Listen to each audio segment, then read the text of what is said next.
Tony Abbott's added yet another Labor government policy to his list of laws to scrap if he becomes Prime Minister. The opposition leader has signalled he'll repeal proposed laws for compulsory limits on poker machine bets and find other ways to help problem gamblers.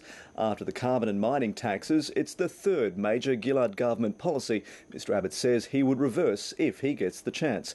Here's political correspondent Greg Jennett. Trouble in the heartland.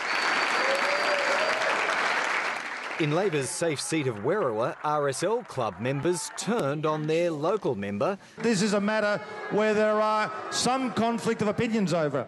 And turned on the charm for a visiting Liberal. And if the polls are any indication, he's going to be our next Prime Minister of Australia.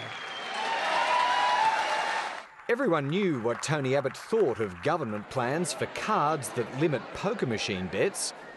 This is a government which has accepted a bad proposal. What they didn't know was the answer to this.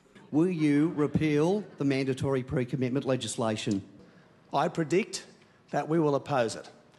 And if this legislation is passed by the Parliament, and if we then subsequently form a government, I predict we will rescind it. That's what I predict. That's news to the man responsible for negotiating the laws. Maybe in the heat of the moment last night, in an orchestrated rally by the poker machine industry, you know, I'm hoping he went a bit further than he intended to go.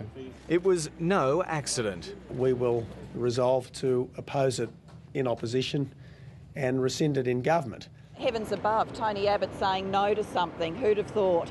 Look, I'm unsurprised. The Prime Minister's not surprised, but coalition MPs were.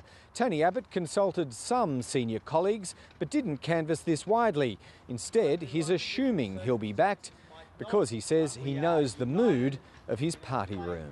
The coalition joined some powerful forces lined up against compulsory betting limits. We are only here because we live under the rule of the worst Prime Minister in Australia's history.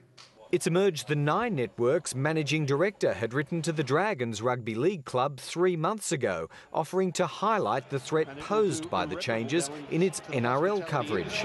It won't work and it will hurt. Its on-air campaigning is now under investigation. Greg Jennett, ABC News, Canberra.